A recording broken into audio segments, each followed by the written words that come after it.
오랜만에 뵙는 반갑습니다. 네. 저희는요 지금까지 교리 커리큘럼을 가지고 우리가 믿는 바가 무엇인지, 우리가 믿는 그 내용에 대해서 다루고 있습니다. 우리가 믿음 자체에 대해서 좀 공부를 해봤고요.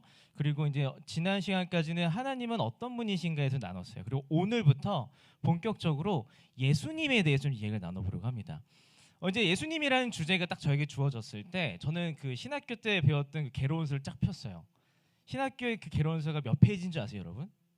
예수님에 대한 얘기가 1200페이지였습니다. 네. 1200페이지를 30분 만에 다뤄야 하나? 네, 말도 안 되죠. 근데 이제 주제를 추리고 또 추렸습니다. 그래서 제가 금요일 날 설교를 완성했어요, 사실. 네. 그때 설교 완성된 설교 분량이 몇 시간인 줄 아세요, 여러분? 1시간 반 가까이 되더라고요. 그래서 제가 금요일 날 준비했던 설교 싹 다 엎었습니다. 싹 다 엎고 어제 정말 내가 30분 안에 40분 내에 무엇을 다뤄야 할까 고민하고 추려서 오늘 이것을 다루면 좋겠다 싶은 메시지 하나를 준비했어요. 예수님에 대한 이야기입니다. 오늘 함께 나눌 이야기는요, 예수님과 여러분이 어떤 상관인가, 어떤 관계인가, 여러분에게 예수님은 어떤 의미인가 라는 질문을 가지고 함께 말씀을 나눠보면요, 예수님은 나에게 이런 분이시구나 하는 우리 고백을 하실 수 있을 거라 믿고 한번 말씀을 나눠보려고 합니다. 예수님에 대한 얘기를 좀 나눠볼게요.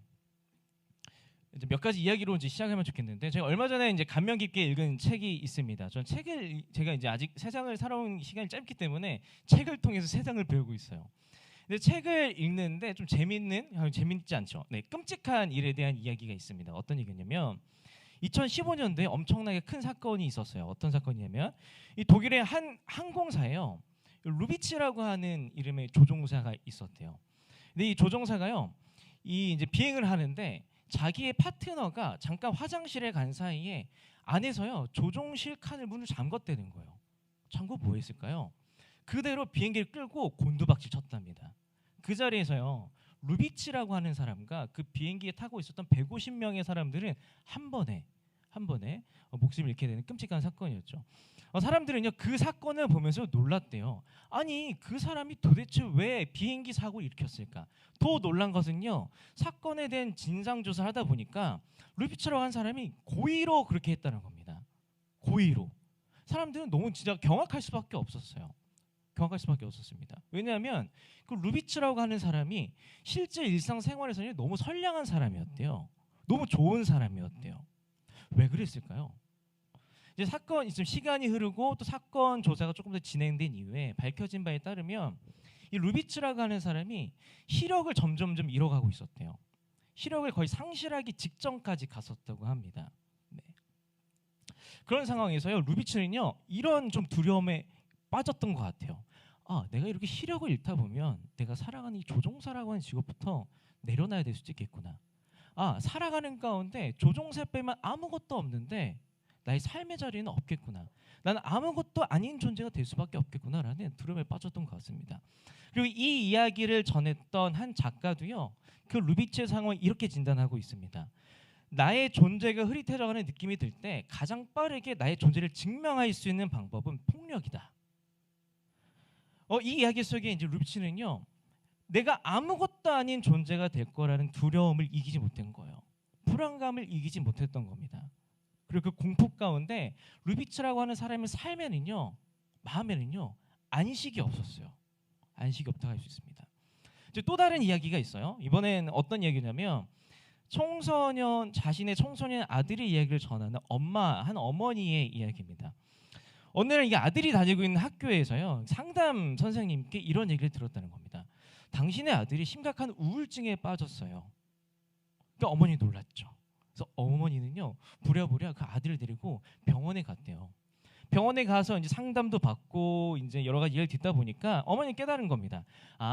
남편과 나 자신과의 깨어진 관계가 우리 아이를 불안하게 했구나. 우리 아이를 힘들게 했구나. 약도 짓고 상담도 이제 다음 상담 날짜도 예약을 잡고 이제 집으로 돌아가는 길이었대요. 근데 그 아들이 엄마 되게 떼를 쓰더랍니다. 엄마, 나 병원 또 가고 싶지 않아요. 엄마, 저 약 먹고 싶지 않아요.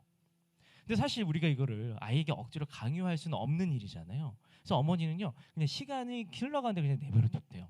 근데 재밌는 건요, 놀랍게도 그 아이의 상태와 상황이 호전되더래요. 회복되더랍니다. 그 엄마는 너무 신기해서 그 아들에게 물어보셨대요. 물어봤대요. 네, 물어봤답니다. 뭐라고 물어봤냐면 너에게 어떤 일이 있었던 거니? 이런 얘기를 할 때 그 아들이 엄마에게 이렇게 얘기했다고 합니다. 엄마와 손을 잡고 병원을 오가갔던 그 시간이 전 정말 좋았어요. 병원 근처에서 엄마와 함께 먹었던 돈가스가 너무 맛있었어요. 의사의 얘기를 들으면서요, 엄마의 눈에 눈물이 고이는 걸 봤어요. 그리고 눈동자 흔들리는 모습을 봤어요. 아이는 그때 알게 되었대요. 그리고 안심했대요. 아, 우리 엄마한테는 나는 아무것도 아닌 존재가 아니구나. 내가 아무것도 아니더라도 우리 어머니 앞에서는 괜찮구나라는 생각을 그 아이는 하게 됐다는 겁니다. 세청 여러분, 우리 생각해 볼 필요가 있어요. 루비츠라고 하는 조종사의 이야기 안에는요, 아무것도 아닌 존재가 되어갈 때 그 사람을 주목해주는 사람의 이야기가 없었어요. 그런데 한 아들과 엄마의 이야기 안에는요, 아무것도 아닌 존재로 스스로 몰아가는 아들을 주의 깊게 살펴보는, 바라보는 엄마가 있었습니다. 어머니가 있었습니다. 우리는 두 이야기를 통해서 깨달을 수 있는데 뭘 깨달을 수 있냐면, 내가 진정한 안식을 누리기 위해서는 나의 모습, 나의 상황, 이런 것들과 상관없이 어쩌면 내가 아무것도 아니어도, 그리고 나라는 사람 그 자체만으로도 주목해주는 사람이 한 사람은 있어야겠다. 그 딱 한 사람으로 인해서 안식을 누릴 수 있겠다. 그 한 사람으로 인해서 나는 살 수 있겠다라는 것을 우리는 깨달을 수 있다는 거죠. 안식에 대한 얘기를 우리 세청 여러분의 삶을 한번 가져와 볼게요. 여러분은 안식 가운데 살아가고 계시나요? 여러분 혹은 평안 가운데 살고 계십니까? 혹시 여기 저는 매일매일 너무 평안해요 하시는 분 계시다면 저에게 그 비법을 알려주십시오. 쫓고 싶습니다. 네. 우리는요, 어떻게 보면 방금 나눴던 이야기처럼 아무것도 아닌 존재가 되지 않을까 하는 두려움에 저항하며 살고 있는지도 모릅니다. 어쩌면요, 내가 아무것도 아닌 존재가 되지 않을까 하는 두려움에 번아웃이 올 때까지 끊임없이 자기 존재를 증명하면서 살고 있는지도 몰라요. 이거 남 이야기가 아니고요, 저의 이야기도 합니다. 당장 저의 이야기도 해요. 네. 어쩌면 이 땅을 두 발 딛고 살아가는 우리에게는요, 끊임없는 존재 증명, 자기 증명, 아무것도 아닌 존재가 되지는 않을까 하는 걱정과 염려는, 이 안식이 없는 삶은요, 우리에게 숙명일지도 모릅니다. 이 땅을 두 발 딛고 살아가는 가운데. 그러면요, 제가 여러분께 한 번 더 여쭤볼게요. 뭐냐면, 여러분이 아무것도 아닌 존재가 될까 두려워하면서 분투하는 그 순간에 여러분의 존재를 주목해주는 사람이 있나요? 누군가는 저 뭐 여자친구 있는데요? 남자친구 있는데요? 우리 부모님 있는데, 이렇게 말할 수 있습니다. 근데 이 질문에 대한 답은 우리가 영원한 안식을 누리기 위해서요, 꼭 답하고 찾아야 하는 한 사람입니다. 한 사람. 오늘 함께 나눈 히브리서 4장은요, 우리에게 안식이란 무엇인가에 대해서, 안식을 어떻게 얻는가에 대해서 이야기하고 있습니다. 히브리서 3장은요, 모세가 율법을 주어도 우리가 안식을 얻지 못했다고 얘기하고 있어요. 그리고 히브리서 4장은 뭘 얘기하고 있냐면, 여호수아가 그 풍요로운 땅 가나안 땅으로 너희를 인도했는데 그 여호수아도 너에게 결국은 안식을 주지 못했어 하고 있는 것이 히브리서 4장, 아까 초반부 우리가 함께 읽었던 말씀 이야기인 거예요. 그 대신에 히브리서 4장은 우리에게 이렇게 얘기하고 있습니다. 모세도 주지 못했고 여호수아도 주지 못했던 율법을 줄 수 있는 사람이 한 사람 있는데, 그 사람이 누군가? 바로 예수 그리스도다 얘기하고 있는 겁니다.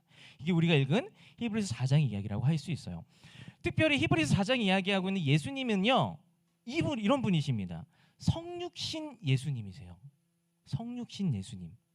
이 성육신 예수님이십니다. 성육신이 무엇인 줄 아시는 분? 네, 알고 계시지만 여러분들은 겸손하셔서 교만한 제가 설명을 좀 해드리며, 성육신은요, 하나님께서 인간의 몸을 입고 이 땅에 오셨다는 진리입니다. 이걸 성육신이라고 말하고 있어요. 그런데 히브리서 4장은 하나님께서 인간의 몸을 입고 이 땅에 오셨는데 그 예수님이 너에게 안식을 줄 거야, 영원한 안식, 참 안식을 줄 거야, 이렇게 얘기하고 있는 것이 히브리서 4장이라는 거죠. 저는 오늘 여러분에게 말씀을 조금 더 깊게 나누면서요, 여러분들이 예수님을 깊이 생각하시기를 이 시간에 도전하고 싶고요, 이 시간 가운데 여러분 마음 깊은 곳에 안식이라는 갈망을 찾으시기 바랍니다. 그 안식을 쫓으셨으면 좋겠어요. 왜냐하면 여러분들이 안식을 쫓을 때 그 안식을 쫓은 그 끝에는요 분명히 예수 그리스도가 계실 수밖에 없기 때문입니다. 그래서 오늘 이걸 조금 더 나눠볼게요.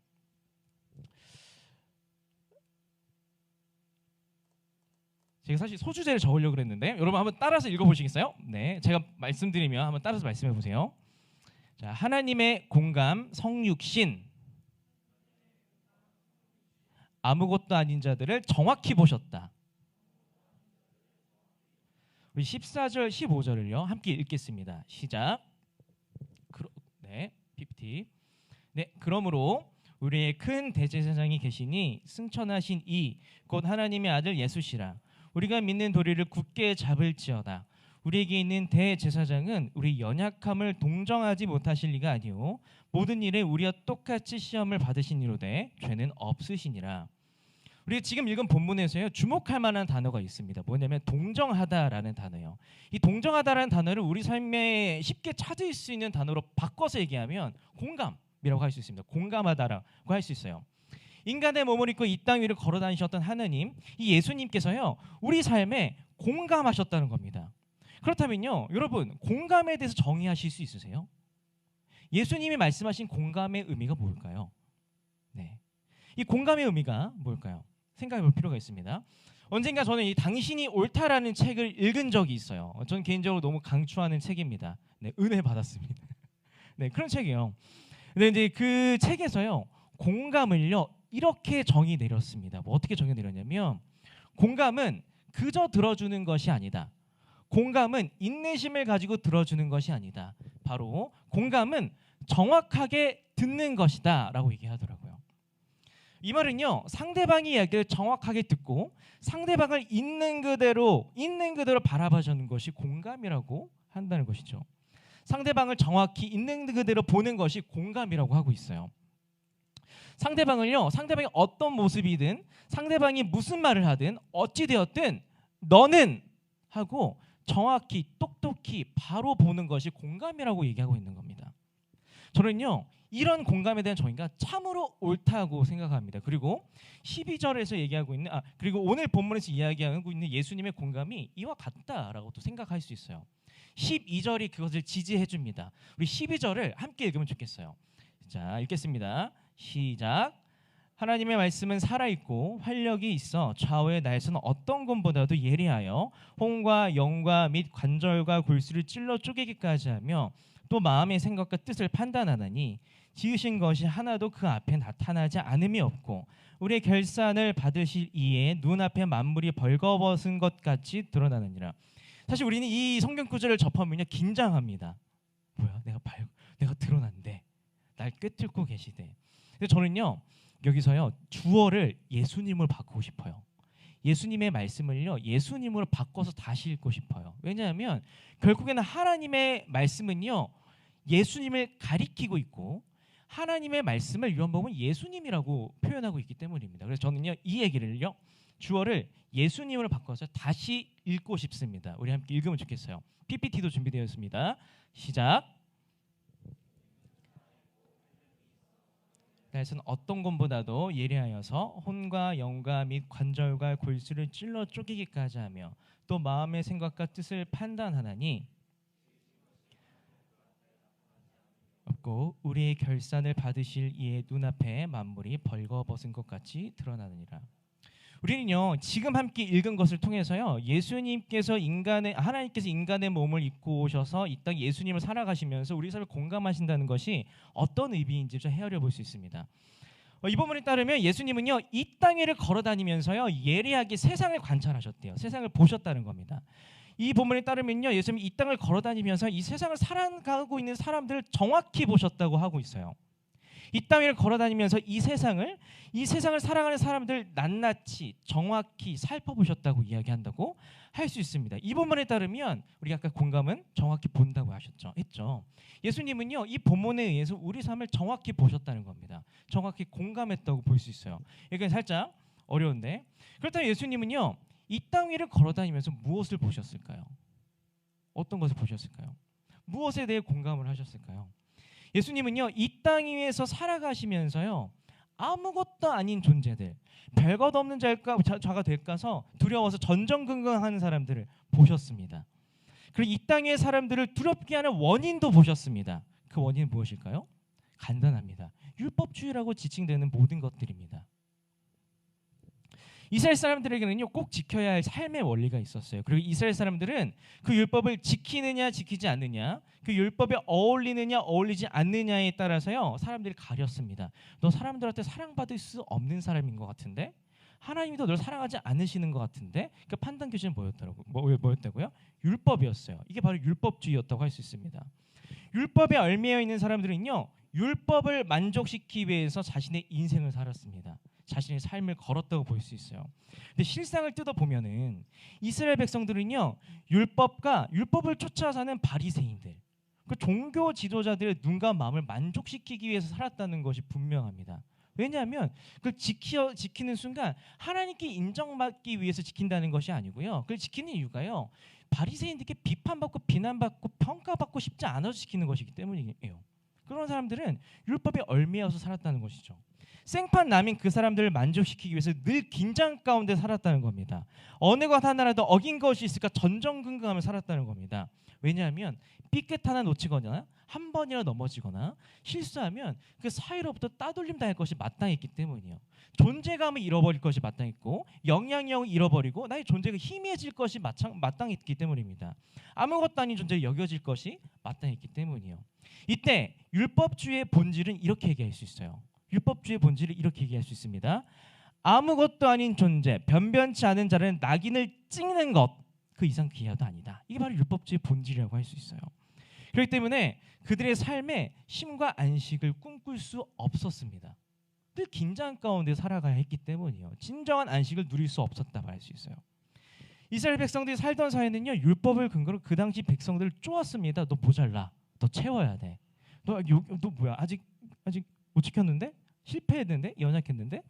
율법을 가지고 늘 긴장하고 살수록 쪼임당했다는 거죠. 이게 예수님께서 정확히 보셨던 그 세상과 그 세상 사람들이라고 볼 수 있습니다. 그런데 슬픈 소식이 있습니다. 뭐냐면 이 세상에 아무리 쪼아도요 모자람을 채우지 못하는 사람이 있어요. 아무리 쪼아도요 여전히 실패하고 여전히 넘어지는 사람들이 있습니다. 그런 사람들이 있다는 거예요. 성경은요 그러한 사람들 너무나 많이 증언하고 있어요. 우리 흔히 알고 있는 것처럼 사마리아 여인 아시죠? 사마리아 여인도요 아무리 쪼아도, 세상에 아무리 쪼아도 철저히 실패했던 사람이었습니다. 그 예수님께서 불렀던 세리마태도 있잖아요. 세상에 아무리 쪼아도 살아남기 위해서 실패를 선택할 수밖에 없는 사람이었습니다. 버림받기를 선택할 수밖에 없는 사람들이었다는 거죠. 예수님 만났던 수많은 병자들, 환자들도요 율법에 얽매여 있는 사람들에게 교회에서도 쫓겨났던 사람들이라는 겁니다. 우리가 아무리 쪼아도 실패할 수밖에 없는 사람이 있다는 것이 우리의 현실이고 예수님께서 목격하셨던 현실이라고도 말할 수 있어요. 예수님은 그리고 그 예수님을 통해서 하나님은 그런 사람들을 또 그런 세상을 똑바로 바라보았다는 것이죠. 공감하셨다는 겁니다. 이게 바로 성육신의 의미다 말할 수 있어요. 조금 더 얘기를 나눠볼게요. 근데 동시에 15절은요 기쁜 소식을 전하고 있어요. 우리에게 기쁜 소식을 전하는데 15절을 제가 간단히 읽겠습니다. 우리에게 있는 대제사장은 우리 연약함을 동정하지 못하실 이가 아니요 모든 일에 우리와 똑같이 시험을 받으신 이라면서 예수님을 소개하고 있어요. 예수님을 우리와 똑같이 시험을 받았다라고 설명하고 있습니다. 소개하고 있어요. 이 말은 무슨 말이냐면 예수님은 우리의 삶을 정확히 바라보는 것 이상으로요 한 걸음 더 깊은 공감으로 나아가셨다는 거예요. 어떻게 나가셨냐면 예수님은 우리와 똑같은 인간으로서 주어진 현실과 상황을 살아내셨다는 겁니다. 인간으로서 우리가 힘들어하는 그 현실과 상황을 똑같이 살아내셨다는 겁니다. 여러분 저는요 그 인간 예수님을 상상하는 재미가 너무 좋아요. 인간 예수님을 상상하는 게 재미가 있습니다. 성경 이면에 예수님을 상상하는 것을 신학적 상상력이라고 하는데 그 모습 상상하는 재미가 있어요. 여러분 우리 인간의 몸으로 오신 하나님이 성인 예수님의 몸으로 이렇게 뚝 떨어졌을까요? 아니요. 하나님은요 이 땅에 인간의 몸으로 오셨을 때 아기 예수님을 오셨어요. 근데 아기 예수님을 오셨을 때 딱 아기로 딱 태어나자마자 말 구유에서 부모님 저는요 세상을 구원하기 위해 메시아입니다. 우리 부모님들을 구원시켜도 되겠습니까? 했을까요? 아니요, 절대 아닙니다. 아기 예수로 오셨다는 얘기는 무슨 말이냐면요, 여러분 생각해보세요. 아기는요, 그 누구의 도움 없이는 생존율이 제로입니다. 제로. 근데 예수님께서 아기 예수님으로 오셨다는 말의 의미는요, 철저히 도움을 받아야 하는 연약한 존재가 되셨다는 거예요. 하나님께서요, 인간의 몸을 입으셨다는 얘기는요, 자기 자신을 포기할 정도로, 내가 너에게 도움을 구해야지 내가 살 수 있다고 생각할 정도로 연약하기를 택하셨다는 의미입니다. 그 정도까지 공감하셨다는 얘기입니다. 그렇죠? 근데 인간 예수님께서 이제 성장하셨습니다. 성장의 시기를 보내고 이제 취업을 하셨어요. 어떤 취업하셨냐면 목수로서 이제 취업을 하셨습니다. 이제 아마 저는요, 좀 상상을 해보면 예수님께서 목수로 살아가시면서요, 살아남기 위해서, 돈을 벌기 위해서 이리 치고 저리 치셨을 것 같아요. 손님을 봅니다. 저 손님 빌런이었는데? 이런 생각하지 않으셨을까요? 저 손님 외상가 안 갚은 것 같은데? 이런 생각하지 않으셨을까요? 지금 발주가 얼마나 들어왔지? 이런 고민하지 않으셨을까요? 이번 달 수입은 얼마나 되지? 인간 예수님 이런 고민하지 않으셨을까요? 저는요, 인간 예수님께서요, 어떻게 보면 우리가 똑같은 삶을 살아내셨다, 똑같은 현실과 조건을 살아내셨다라고 말할 수 있을 것 같아요. 또 인간 예수님은 어떤 경험을 했겠습니까? 강대국이 있었어요. 로마 제국이라는 강대국에서 철저히 짓밟히는 살아가는 조국을 보지 않았을까요? 그걸 슬퍼하지 않았을까요? 그리고 율법주의가 요구하는 것들 있잖아요. 야, 너 이거 못하면은 가치가 없어라고 하는 그 율법주의 요구도, 그런 압박도 예수님도 인간으로 사시면서 받지 않으셨을까요? 저는요, 이런 상상을 하면 너무 위로가 돼요. 너무 평안이 됩니다. 왜 그런 줄 아세요? 예수님도 나와 별바릴 것 없는 삶을 사셨겠구나. 예수님도 나와 똑같은 부담을 가지고 세상을 마주하셨겠구나. 늘 실패할까 말까 그 두려움을 가지고 인생을 사셨겠구나라는 그 이야기가 저에게 평안으로 다가와요. 왜요? 예수님의 삶으로 나의 삶을, 나의 고민을 공감해 주셨다 말할 수 있기 때문입니다. 사람들은요, 성육신하신 예수 그리스도를요, 교리 그 이상 그 이하로 생각하지 않는 것 같습니다. 우리의 삶과는요, 큰 연관 없는 것을 생각하는 것 같아요. 그런데요, 성육신이라는 진리는요, 하나님께서 인간의 몸을 입고 이 세상에 오셨다는 진리는요, 예수님은요, 그 존재 자체로 우리 인간을 향한 하나님의 정확한 공감이라고 할 수 있어요. 이것이 성육신이 우리 삶에, 우리 인생에 의미를 주는 이유입니다. 그 존재 자체로 인간을 향하여 무한한 관심을 가지고 계시다는 것을 의미합니다. 조금 더 확장 생각해 보면 예수님 그 존재 자체로요, 지금 이 자리에 계신 여러분에게 엄청난 관심을 가지고 계시다는 것을 주장하고 증거하고 증명하는 것이, 공감하고 이해하신다는 것이 성육신이라는 진리가 우리 삶에 큰 의미를, 유의미한 진짜 의미를 주는 내용이라고 할 수 있다는 거죠. 하나님께서 인간으로 이 땅에 오셨다는 예수님에 대한 진리는요, 2000년 전 이스라엘 백성들을 위한 그 진리가 아니라고 할 수 있어요. 왜냐하면 지금 두 발 딛고 살아가는 우리는 여전히 율법주의의 지배 아래 살아가고 있기 때문이에요. 누구는 이제 이런 얘기 할 수 있어요. 아니 뭐 율법주의 2000년 전에 있던 거 아닌가? 율법주의가 뭐 지금도 있나? 이런 생각을 하실 수도 있다는 거죠. 그러나 율법주의 본질이 뭐라고 했죠? 율법주의 본질 생각해보면요, 이런 거예요. 세상의 조건에 부합하지 못하는 사람은 아무것도 아닌 존재라는 낙인을 찍는 것이라고 합니다. 여러분 생각해보면요, 우리는 여전히 율법주의 지배 아래 있어요. 이를테면 이런 모습으로 드러납니다. 율법주의의 지배가 어떤 모습으로 드러나냐면, 최근에는요, 이런 표현이 있어요. 갓생이라는 표현 아세요? 갓생? 그리고 미라클 모닝이라는 표현 아십니까? 네, 갓생과 미라클 모닝이라는 표현으로 율법주의 지배가 드러날 수 있다는 거예요.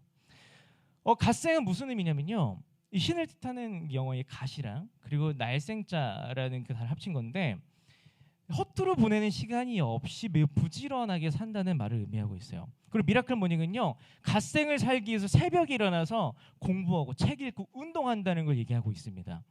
사실 갓생과 미라클 모닝 그 자체로는요, 옳다 그르다 판단할 수 없는 건데, 자, 율법도 그 자체는 좋지만 사람들이 율법에 집착하자마자 그 율법주의가 되는 거예요. 근데 갓생과 미라클 모닝도 마찬가지예요. 그 자체로는 나쁘다고 할 수 없지만 사람들이 갓생이라고 하는 표현, 갓생이라는 표현, 그리고 미라클 모닝이라는 그 삶 라이프스타일에 집착하는 순간 갓생과 미라클머니 우리 라이프스타일은 율법주의적인 삶이 된다는 거예요. 이렇게 보면 우리는 여전히 각자의 다양한 영역에서 율법주의 지배 아래 살고 있다 볼 수 있어요. 한 언론사의 인터뷰를 보면요, 이 갓생에 집착하는 청년들을 인터뷰합니다. 좀 내용들이 좀 이렇게 좀 슬프기도 하고 또 재밌기도 해요. 어떤 거냐면 이 직장을 다니면서 이직을 준비하는 한 청년과 인터뷰를 했대요. 근데 이제 인터뷰를 하면서 이제 그 청년이 뭐라고 했냐면, 직장 생활도 취업 준비도 만족스럽지 않을 때 저는 미라클 모닝을 합니다. 이렇게 얘기한다는 거예요.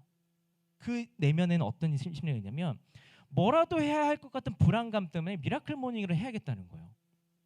또 다른 인터뷰가 있습니다. 뭐냐면 한 취업 준비생은 1시간 단위로요 자신의 활동을 기록한대요. 그리고 이제 그 사람은 이제 스터디 모임을 5개 들었다. 여러분 혹시 취업 준비 하시는 분 중에서 스터디 모임 5개 든 분 계세요? 아직 기시하면 좀 더 분발하셔야 될걸요? 네, 스터디 모임 5개 가입하셨대요. 그리고 그 자기가 운동 시간을 몇 시간 가졌는지, 언제 일어났는지, 공부 얼마나 했는지를 그 5개의 그 스터디 모임에 보고를 한대요. 왜 그러십니까? 물어보니까 그런 거예요. 시간을 허투루 쓰지 않는다는 걸 누군가에게 확인받고 싶대요. 그래야지 내가 참 잘 살고 있구나, 불안을 가실 수 있다는 거죠.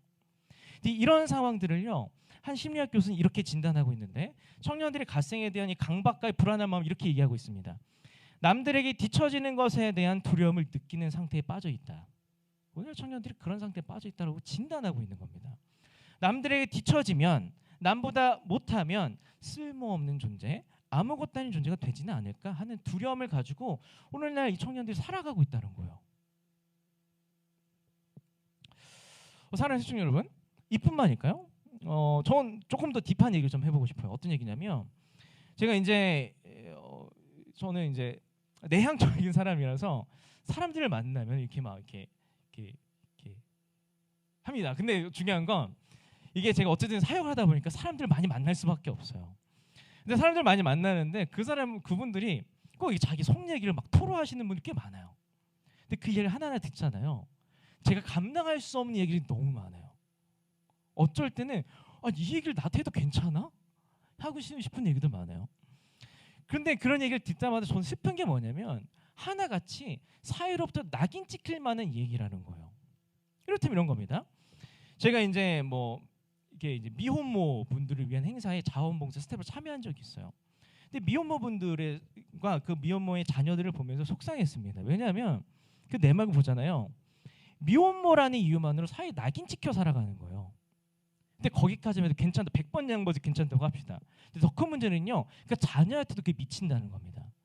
미혼모로부터 자라난 자녀라는 그 사실이 그 사람들을 사회로부터 낙인 찍는다는 겁니다. 또 한 가지 볼까요? 제 주변에 진짜 역대급으로 무거운 얘기가 있는데, 이런 박히지 않으니까, 어떤 청년이 저한테 와서요, 사실 저는 자살 유가족입니다, 이런 얘기를 하는 거예요. 정말 전 소름 돋았어요. 그러니까 너무 버거웠습니다, 그 얘기를 듣는 게. 가족이 한 사람도 아니고 여러 사람이 자살을 했다는 거예요. 근데 저는요, 그 얘기를 듣고 나서 처음에는 슬프겠다, 위로를 해주고 싶었는데, 그 다음에 한 얘기 더 놀라웠습니다. 자살 유가족이라는 이유만으로 사회 낙인 찍혀 살아간다는 거예요.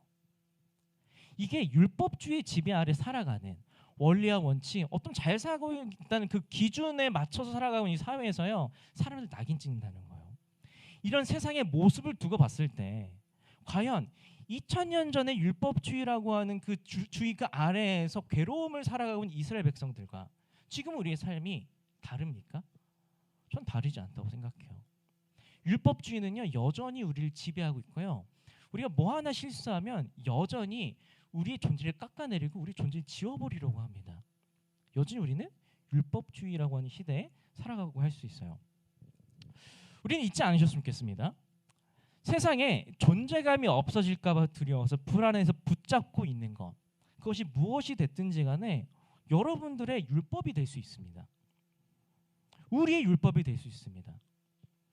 그리고 그 율법은요, 우리가 잡고 있는 그 율법은요, 우리가 우리 스스로 실패자로 낙인 찍기도 하지만, 우리가 그 율법을 가지고 누군가를 실패자로 낙인 찍을 수 있습니다. 우리는 충분히 그럴 수 있다는 사람입니다.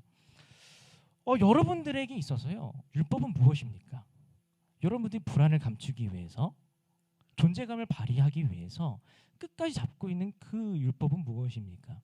우리는 생각해볼 문제. 왜냐하면 그걸 가지고 우리는 누군가에게 상처를 주고 있을지도 모르기 때문이에요. 예수님은 성육신에서 그걸 드러내어 주셨습니다. 그런데 성육신의 진리는 우리에게 말하고 있어요. 예수님이 우리가 똑같은 현실을 사셨던 이 진리는요, 우리에게 말하고 있습니다. 내가 너의 고민과 고충을 안다. 내가 직접 보고 겪어서 내가 다 안다라고 말할 수 있게 하는 것이 성육신의 진리라는 거예요. 이 진리는요, 예수님께서 인간 김성림의 삶을 공감하신다는 말이고요. 정말 복잡해서 말할 수 없는 스토리를 가지고 있는 사람들의 삶을 내가 먼저 겪어서 안다라고 말한다고 할 수 있어요. 이게 성육신의 진리 가지고 의미입니다. 내가 너를 철저히 알고 내가 정확히 너를 보고 있다는 것이 성육신이 여러분들의 삶 가운데 의미가 있는 이유입니다. 나는 너의 괴로움에서 비통함을 느낀다라고 하는 것이죠. 그렇기 때문에 성육신으로 말미암아 하나님께서 인간이 되셨는 그 진리로 말미암아 예수님께서는 우리의 일을 남일처럼 생각하지 않으세요. 우리의 일을요 내일처럼 생각해 주신다는 겁니다. 왜요? 하나님께서 인간이 되셔서 직접 보고 겪으셨기 때문입니다. 하나님이 인간이 되신 예수님이 직접 보고 겪으셨기 때문에요. 우리의 믿음은요 더 맛깔날 수 있어요. 우리 신앙생활이 더욱더 진해질 수 있습니다. 왜냐하면 예수님이 약한 자들의 시선이 가짜가 아니라는 걸 우리가 알 수 있기 때문이에요. 진짜가 되는 거죠. 예수님이 죄인들을 향해서 흘린 눈물이 거짓말이 아니라는 것을 성육신이 증거합니다. 그 진리가 증거합니다. 예수님이 십자가에 달리셨던 이 사건이요, 십자가 이게 아니라 예수님은 너무나 우리 삶에 공감하셔서 십자가에 달리실 수밖에 없었겠구나라는 이런 고백이 성육신을 통해서 확장될 수 있다는 거예요. 성육신은요 우리의 신앙생활을 맛깔나게 만들어줍니다. 왜요? 우리의 삶을 진짜 아시는 분이 얘기하는 것이기 때문이요, 살아내신 것이기 때문입니다. 저는요 제가 상처받은 적이 있어요. 언제 상처받냐면 저는 이제 제 여동생을 사랑합니다. 아메리칸 스타일 그 여동생 너무 사랑하는데, 너무 사랑해서 옛날에는 이 길거리를 가다가 정말 예쁜 옷들이 너무 세일을 하더라고요. 그래서 옷을 너무 세일해서 엄청 많이 샀습니다. 사서 줬어요. 근데 제 여동생이 그걸 입었을까요, 안 입었을까요? 안 입은 거예요. 상처받았어요. 알고 보니까 제가 사준 그 옷이 제 스타일이었지 제 여동생의 스타일이 아니었더라고요. 그러니까 저는요 오지랖을 부린 거예요. 그렇죠. 그러니까 내가 여동생에 대한 관심 없이, 여동생을 보는 것 없이 호의를 베푸는 것, 그것은 호의가 아니라 폭력일 수도 있고요, 부담일 수도 있어요. 근데 예수님은요 이 땅에서 직접 우리 삶을 직접 보고 겪으셨기 때문에 하나님께 가서, 하나님 이 사람들은요 이것이 필요합니다. 내가 겪어봐서 아는데요 이 사람들이 이런 필요가 있습니다. 이걸 정확히 제때로 충족시켜줘야 합니다. 말하실 수 있는 분이라는 거예요. 이것이 바로 성육신이 우리 삶에 우리 신앙생활에 기쁨을 주는 거라고 할 수 있습니다. 우리는 죽은 나사로의 일가족과 마을 사람들을 바라보신 예수님의 이 땀과 눈물을 보면서 하나님의 마음을 공감할 수 있습니다. 저는 제 예수님을 리얼하게 느끼고 싶을 때 늘 묵상하는 본문이요. 요한복음 11장 33절부터 하는 본문인데 PPT에 나오겠지만 제가 읽어드릴게요. 예수께서는 마리아가 우는 것과 함께 따라 유대 사람들이 우는 것을 보시고 마음이 비통하여 괴로워하셨다. 예수께서 그들에게 물으셨다. 그를 어디에 두었느냐? 그들이 대답하였다. 주님 와보십시오. 예수님께서는 죽은 나사로를 보고 예수께서는 눈물을 흘리셨다라고 하는 거예요. 시청자 여러분, 예수님은요 이토록 이 땅 위에 아무것도 아닌 존재들을 보셨어요. 그리고 공감하셨습니다. 그리고 심지어 죽은 나사로를 보시면서도 눈물을 흘리셨습니다. 현실을 직접 살아내시면서 진짜 공감을 하셨습니다. 처음 우리는요 독일의 한 조종사의 이야기를 했어요. 조종사 얘기를 했고, 그러니까 엄마와 아들 이야기를 나누면서 아무것도 아닌 나를 정확하게 바라봐주는 한 사람은 있다면 안식을 누릴 수 있을 것이라는 이야기를 했습니다. 이때 우리는요 예수님을 소개하고 있는 히브리서의 말씀을 잊지 말아야 합니다. 예수님은 실패와 실수, 아픔으로 인해서 사람들이 비판과 외면으로 존재감을 잃어버리는 그 순간에 그 누구보다도 선명하게 샅샅이 꼼꼼히 정확히 있는 그대로 그 사람을 바라봐 주신다는 거예요. 세상은요 여러분들이 무언가라도 실패하면요, 모자라면요 소중하지 않다고 얘기합니다. 변변치 않다고 얘기합니다. 아무것도 아니라고 합니다. 주목하지 않습니다. 그리고 자세히 바라보아주지 않습니다. 오래 봐주지도 않습니다. 하지만 세상 사람들의 시선에서 벗어나도요, 사람의 외면 밖에 있어도요, 우리는 아무것도 아닌 자가 아니라고 말할 수 있어요. 왜냐하면 예수님의 정확한 시선은요, 아무것도 아닌 우리에게 고정되어 있기 때문이에요. 그것이 무엇이 증거합니까? 성육신 예수 그리스도가 증거하고 있어요.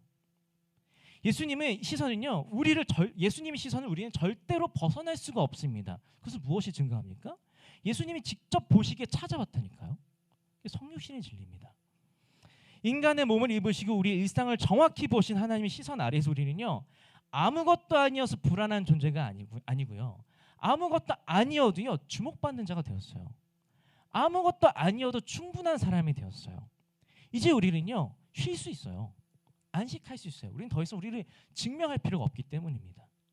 이것이 바로 성육신이 우리에게 주는 진리입니다. 제가 이제 성육신 계속 얘기하는 반복하는 이유가 뭐냐면 성육신이 너무 익숙하지 않은 표현이기 때문에 제가 여러분들을 성육신 라이팅을 하고 있습니다. 여러분 성육신 잊지 않으셔야 됩니다. 성육신 계속 얘기할 거예요. 제가 한 시를 읽으면서 말씀을 좀 정리해 보려고 합니다.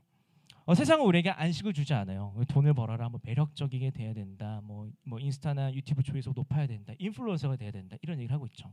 그렇지 못하면 여러분 인플루언서가 아니다, 영향이 없다, 존재감이 없다, 이렇게 이야기했다고 말할 수 있어요. 이렇게 닥다르기 때문에 우리는 늘 긴장하면서 살아갈 수밖에 없습니다. 근데 여기서 문제는요, 긴장해서 그 조건을 달성시킬 수 있지만 큰 문제는요, 대다수의 사람들은 그 긴장 가운데도 살아가고 있음에도 불구하고 세상에 말하고 있는 조건들을 충족시키지 못한다는 거예요.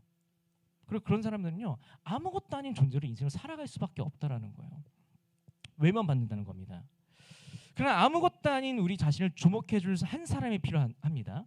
우리는 우리를 자세히 바라봐줄 누군가 너무 필요합니다. 아무것도 아니어도 바라봐줄 누군가 너무 필요합니다. 우리는 이런 마음, 우리 이런 갈망을 정말 잘 표현하고 있는 시가 있어요. 그 시는 여러분들 너무 잘 알고 있는 시예요. 제가 자세히 읽어드리겠습니다. 자, 자세히 보아야 예쁘다, 오래 보아야 사랑스럽다, 너도 그렇다. 이 시가요, 우리들 마음 가운데 오래 남아있고 유행하고 있는 이유는 뭐냐면, 누군가 나를 있는 그대로 바라주었으면 하는 그 갈망이 여전히 우리 마음 가운데 있어서이지 않을까? 이런 생각을 하고 있어요. 여러분들, 우리를 이렇게 보아주는 사람이 있어야 우리는 살 수 있습니다. 쉴 수 있습니다. 누가 우리를 자세히 보아주기로 또 오래 보아주기 약속하고 있을까요? 딱 한 사람을 찾아야 하는데 그 한 사람은 누굽니까? 인간의 몸을 이 땅에 오셔서 우리의 삶을 공감해 주시는 하나님이라고 히브리서는 말하고 있어요. 예수님이라고 히브리서는 말하고 있습니다. 하나님께서 인간의 몸을 입고 이 땅에 오셨다는 성육신의 신비는요, 교리 이상으로 우리 삶에 엄청난 위로를 줍니다. 성육신의 신비에서 우리는 이 시를요 이렇게 각색할 수 있어요. 이 각색은요 시인 김성림이 각색한 건데 이렇게 각색할 수 있습니다. 명시인 이렇게 할 수 있습니다. 하나님이 이 땅에 찾아와 너를 자세히 보셨다, 예쁘다고 하신다. 하나님이 이 땅에 찾아와 너를 오래 바라보셨다, 사랑스럽다고 하신다. 참으로 그렇다.